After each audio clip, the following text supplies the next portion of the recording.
और मेटल्स को पढ़ने के बाद हम पढ़ेंगे अब नॉन मेटल्स। अधातु क्या होती हैं? Materials which are soft, dull, not malleable, not ductile, not sonorous and poor conductor of electricity and heat called non metals. यानी कि वे पदार्थ जो मुलायम, निष्प्रभ यानी कि चमकहीन, आघातवर्ती नहीं, तन्य नहीं, ध्वनिक नहीं और विद्युत और ऊष्मा के हीन चालक होते हैं, यानी इसमें चालकता नहीं होती है, तो उन्हें कहा जाता है क्या? अधातुएं कहा जाता है। जैसे इसे एग्जाम्पल है सल्फर, कार्बन, ऑक्सीजन, फास्फोरस, कोल यानी कि कोयला। आपने देखा होगा कोयले को बहुत क्या होता है, नाजुक होता है और निष्प्रभ होता है, यानी कि चमकहीन होता है, ठीक है। और इसको खींच करके जो है तार नहीं बनाई जा सकती, इसको हीट करके जो है हम चादरों परिवर्तित नहीं कर सकते हैं, इसको जो है पटकने पर आवाज़ नहीं आती है, ठीक है। ऐसे ही अन्य जितने हैं एग्जाम्पल दिए हैं मैंने, ये सभी में यही गुण पाए जाते हैं।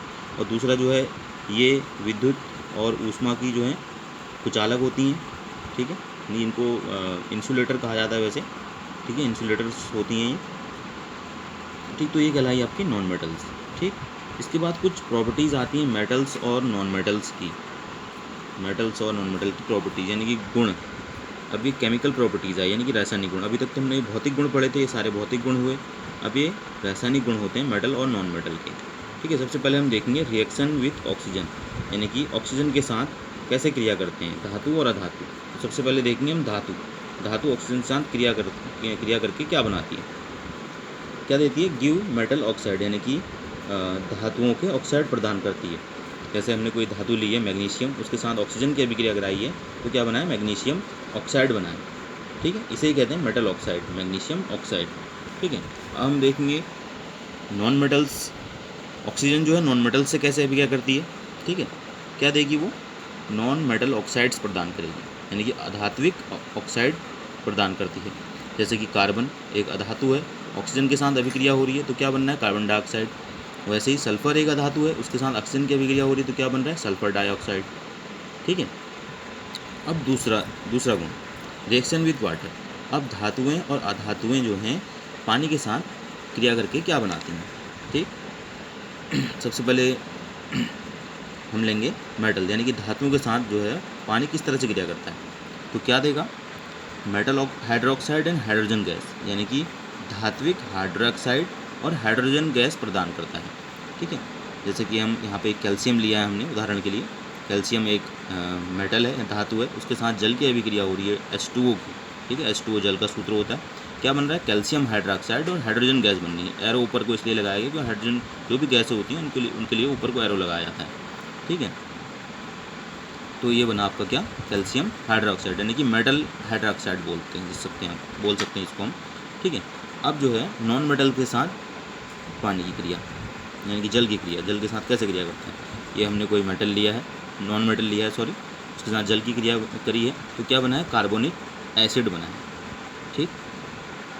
अब अगला पॉइंट है हमारा रिएक्शन विद एसिड। अम्लों के साथ जो है धातु और अधातु कैसी क्रिया करते हैं, ठीक है। सबसे पहले धातु के साथ लेंगे, गिव विथ मेटल्स के साथ, तो क्या प्रदान करता है? Give salt and hydrogen gas, क्या? यानी कि लवण और हाइड्रोजन गैस प्रदान करता है। जैसे हमने यहाँ पर एक ये धातु ली है, उसके साथ एसिड HCl एक एसिड होता है, अम्ल होता है, ठीक है। उसके साथ उसकी अभिक्रिया कराई तो क्या बनाया? मैग्नीशियम क्लोराइड, ये एक साल्ट है, लवण है, और हाइड्रोजन गैस हमको मिल रही है, ठीक है। फिर आया हमारा with non metals. Non metals के साथ एसिड क्या रिएक्शन करती है? तो नॉन मेटल के साथ एसिड जो है रिएक्शन नहीं करती, ठीक है। फिर अगला है फोर्थ पॉइंट हमारा, fourth property reaction with basis, यानी कि क्षारों के साथ जो है धातु और अधातु किस तरह भी करते हैं। सबसे पहले धातुएं तो क्या देंगी? साल्ट एंड H2 गैस, यानी कि लवण और हाइड्रोजन गैस देती हैं। जैसे हमने यहाँ पे एक ये धातु ली है, उसके साथ एक क्षार लिया है, NaOH एक क्षार होता है, बेस होता है NaOH, सोडियम हाइड्रोक्साइड बोलते हैं जिसको। उसके फलस्वरूप क्या बनेगा? Na2ZnO2, जिसको बोलते हैं हम सोडियम जिंकेट। उसके साथ साथ हाइड्रोजन गैस भी मिल रही है, ठीक है। फिर आया नॉन मेटल्स के साथ। अब नॉन मेटल के साथ कैसे रिएक्शन करेंगे?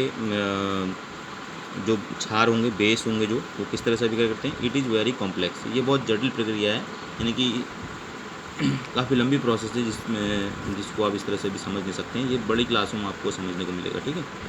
फिर अगला एक पॉइंट है बेटा इस चैप्टर में, डिस्प्लेसमेंट रिएक्शन, विस्थापन अभिक्रिया किसे कहते हैं करके, ठीक। तो इसमें लिखा है मैंने जैसे, in this reaction a more reactive metal can replace A less reactive metal. इस अभिक्रिया में जो ज़्यादा अभिक्रियाशील धातु होती है वो कम अभिक्रियाशील धातु को उसके जगह से हटा देती है, यानी कि उसके विलयन से हटा देती है, ठीक। जैसे कि आप देख पा रहे होंगे, मैंने एग्जाम्पल लिखा है, कॉपर सल्फेट, कॉपर क्या है, एक धातु है और उसके सल्फेट के साथ जुड़ा हुआ है, तो इन कॉपर सल्फेट एक विलयन है, ठीक है, एक सोल्यूशन है, और जिंक अलग से एक धातु दी गई है। तो ये क्या कर रहा है, जिंक धातु क्या कर रही है, कॉपर को उसके स्थान से हटा करके अब उसके स्थान पे अपना जा रही है, यानी कि जिंक सल्फेट बना रही है और कॉपर को अलग से हटा दे रही है, कॉपर को कॉपर सल्फेट के विलयन से हटा दे रही है, ठीक है। इसको मैंने ये तो आपका इस तरह से लिखा है मैंने, आपको जिस तरह से रासायनिक अभिक्रिया के अनुसार जैसे लिखते हैं वो यहाँ पे लिखा है, देखिए CuSO4 कॉपर सल्फेट का सूत्र होता है, जिंक का Zn हो गया, तो उससे क्या बना, ZnSO4 जिंक सल्फेट बना, और कॉपर, ठीक है। शुरू में तो ये ब्लू कलर का होता है जब इसका विलयन के साथ रहता है, लेकिन जब विलयन से इसको जिंक हटा देता है तो ये रेड कलर का हो जाता है, ठीक।